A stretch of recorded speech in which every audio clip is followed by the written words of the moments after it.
เ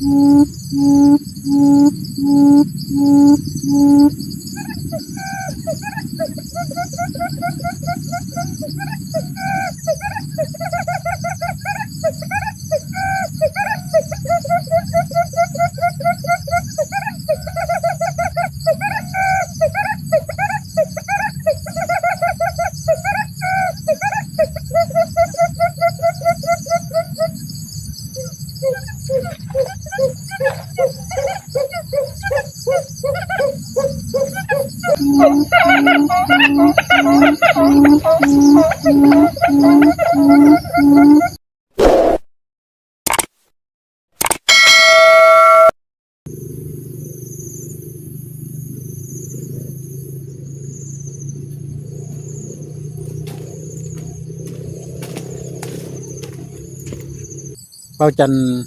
มาแก้มือนะนั่นมาโตนกคุ้มล่ะมี2ตัวบินมาอยู่นี่ล่ะเราจะมากับบ่ทันเอาสิมาคือเก่าสิหลังสิมาแก้มือเบิ่งว่าสิเข้าบ่นี่อยู่บนทางหน้านี่แหละเพียงไว้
มันตัวนึงพี่น้องนี่แก้มือได้ละบาทนี่นะแต่ว่ามันมี2ตัวแต่ว่าเข้าตัวนึงแก้มือได้แล้วเด้อนี่มันบ่แก้มือยางคักแน่พี่น้องได้เป็นที่ห้อยแต่ว่าตัวนึงบ่เข้านี่มันมีตัวผู้และตัวแม่อันนี้ตัวผู้เด้อมาแล้วนี่แก้มือยางตัวแม่พี่น้องนี่ข้างดับนั่นได้ละโอ้ตุ้ยดิเพื่อนตุ๊บเลย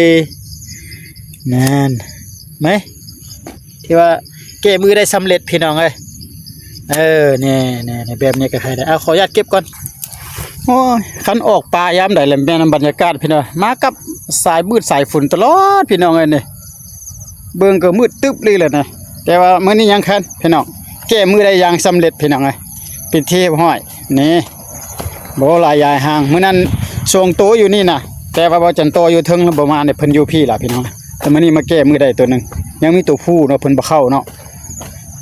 ฝุ่นก็ฝุ่นสิตกนี่ก็ยามมันพี่น้องว่าสิไปโตอยู่บนเจนี่เติมอีกบนนึงก่อนพี่น้องเอ้ยมันสิมาบ่แต่เอานกออกก่อนเด้อไปเอานกออกอยู่บนอยู่รถจักรหั่นก่อนไปพี่น้อง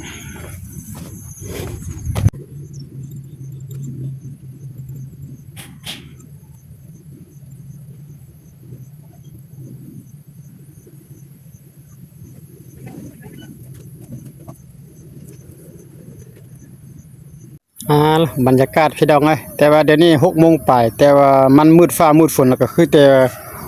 จะฮอด7 โมงแล้วพี่น้องมืดตึ๊บพี่น้องเอ้ยบรรยากาศนั่นเดี๋ยวไปทางขอบฟ้าเบิ่งได้ก็เอาว่าจังก็จะไปยามตัวนี้แล้วก็ที่ว่ากลับเฮือนแล้วพี่น้องเอ้ยแต่มันค่ำแล้วเนาะ6 โมงปลายแล้วแต่ว่าไปได้ก็ไปรอติดตามรับชมนํกันประมาณสรุปผลงานก็มีแต่ตัวเดียวนี่แหละพี่น้องฟ้ามืดแท้มืดว่าโอ้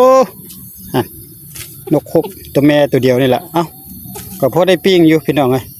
แต่ปีกายน่ะเบาจันเลี้ยงน่ะโอ้มันก็ฮอดปีได้แต่ว่าเบาจันบ่เอาใจใส่แล้วก็มันก็จอยๆแล้วก็ตายแล้วนี่เบิ่งแม่มืดแท้มืดว่าเอากลับก่อนพี่น้องเอ้ยมืดตึ๊บเพราะว่า